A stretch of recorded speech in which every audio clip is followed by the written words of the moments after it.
older daughter, Mabel, will be 2 on Sunday. Guess what I was doing the other night? Jenny's just checking some cameras. Okay. What the other night? Well, it was last night, as a matter of fact. She was tired and having kind of tantrums. So she was starting to cry, and I goes, "Would you think that you would stop crying if I gave you chocolate?" Right?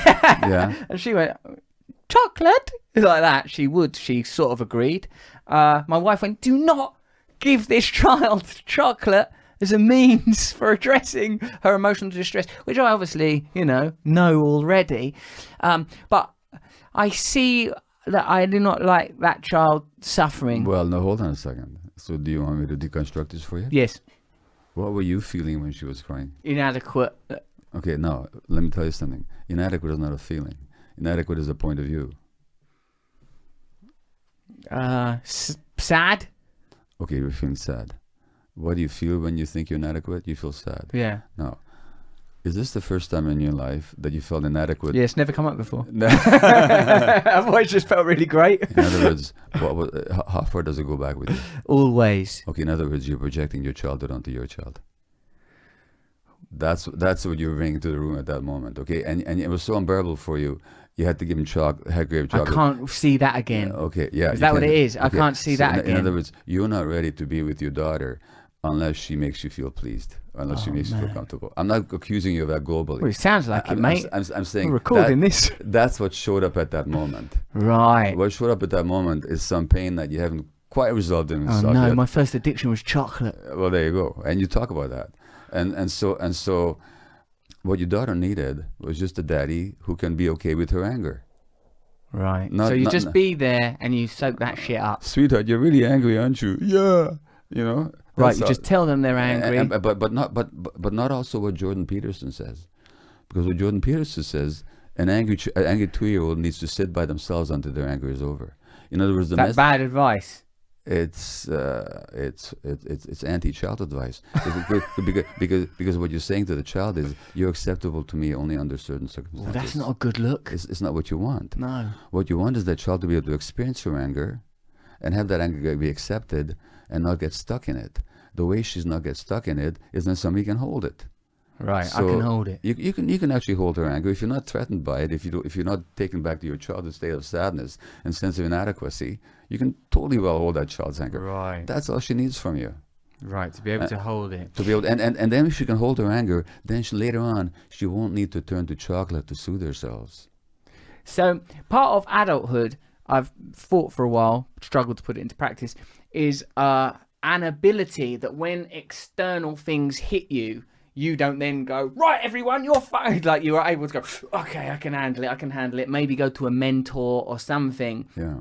And deal with it with them, but you don't, I don't, start kicking the dog or shouting or being a problem. Manhood or womanhood or whatever is appropriate is the state where the external world can be handled without you sort of passing on the virus of negative consequence. Well, what you're saying is you neither have to act it in or push it down or act it out by hitting somebody. You can just be with it, or at least you can be conscious of it. It's good to ask for a mentor's help. That's fine.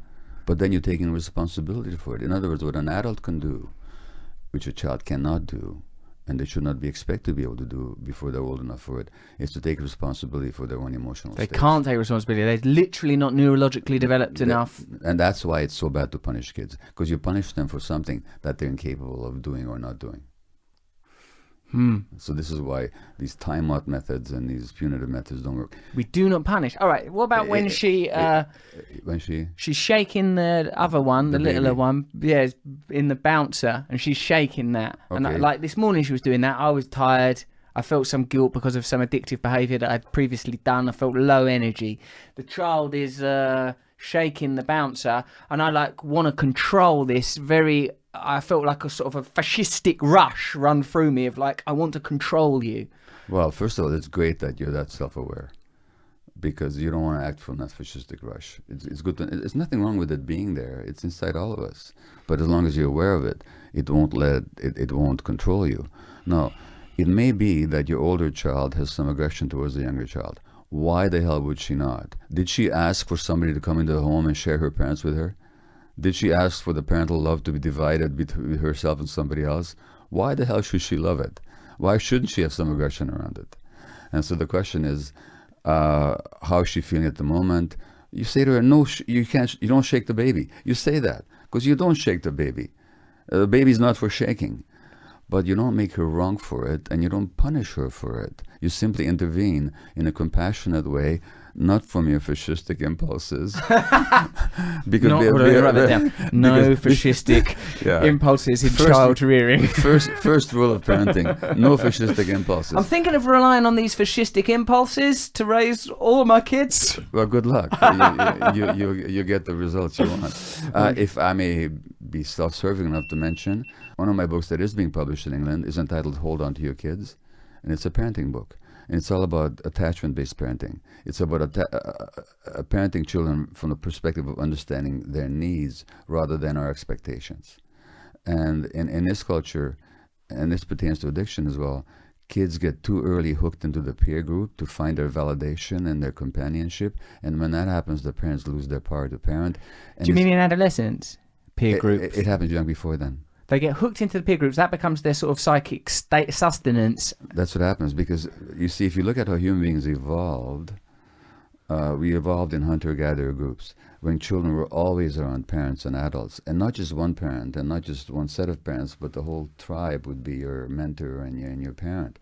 Now, that's gone, but from the point of view of human evolution, it hasn't been gone that long. No.